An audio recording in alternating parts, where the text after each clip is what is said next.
Gervonta Davis just can't be stopped.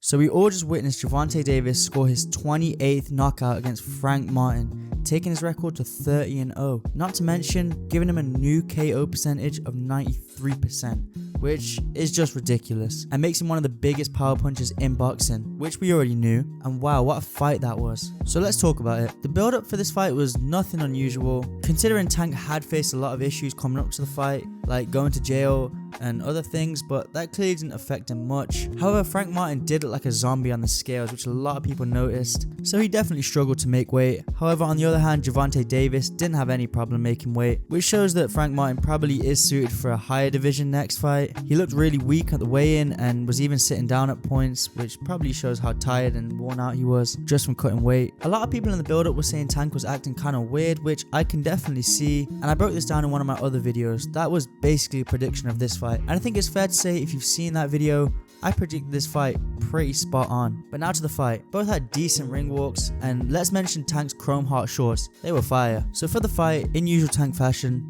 he started very slow. He came out aggressive, he came in hands up trying to push and bully Frank Martin, but Frank Martin clearly had a great game plan in place because he boxed very nicely, had amazing footwork and was countering Tank a lot in the early rounds. And Frank Martin definitely impressed me. He's put a lot more damage on Tank than most people have. Just look at Tank's face. He was letting his hands fly and getting a lot through on Tank, and definitely won those early rounds, especially considering Tank didn't throw too much of any significance. So yes, Frank Martin did have a great game plan, but that didn't last for too long because about on the 4th round, Gervonta started stepping it up and pushing the pace and began to apply some pressure to Frank Martin. I think all this pressure from Tank Davis made Frank Martin really tired and exhausted, which in turn made him very complacent. I think he was comfortable letting his hands fly and didn't expect much back from Tank and thought he was winning the fight, which he was at the time, but he got way too comfortable and the footwork that he had at the start of the fight completely went out the window, and Frank Martin was more comfortable with chilling on the ropes for the whole fight, which ultimately led to him getting caught and finished. In usual Tank fashion, that happens. And it's funny because in the lead up to the fight, Frank Martin was asked how he beats Tank Davis, and he literally said it himself: don't get complacent or too comfortable. And that's exactly what he did, and that's the reason he got knocked out. But still a great fight and a great performance from Frank Martin. I think he'll definitely be back, but he needs to move up to maybe 140 pounds. And I think he definitely has the skills and ability to win another world title in the future, become a great contender and face some big names. But this fight just showed how great Gervonta Davis really is. He stayed patient throughout the whole fight and waited for his time to come, as he usually does. So another masterclass performance from Gervonta Davis. But what's next for him? Well, he obviously has a couple options. The first being Ryan Garcia, who was obviously at the event. If you didn't see, showed up in the ring after the fight wearing this shirt. So it's obvious Ryan Garcia is eager to get his rematch against Tank. However, I don't think that's going to happen, as I don't think Tank will take that fight, especially considering Ryan Garcia failed to make weight by 3 pounds on his last fight.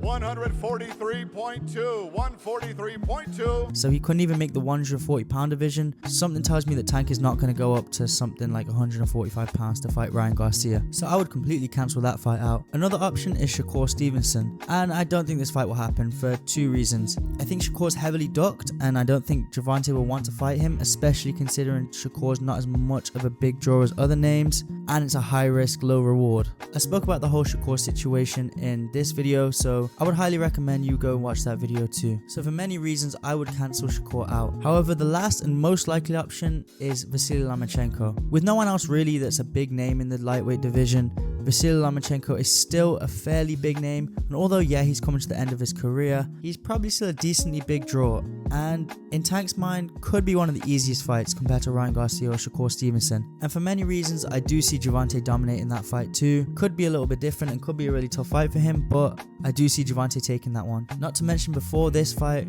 there were talks about Vasily Lomachenko versus Gervonta Davis with PBC and Top Rank coming together, so that could be something in the future. And honestly, I would love to see that fight. But in terms of Gervonta Davis, does he deserve a place on the pound for pound list now? Me personally, I think he does. But what do you guys think?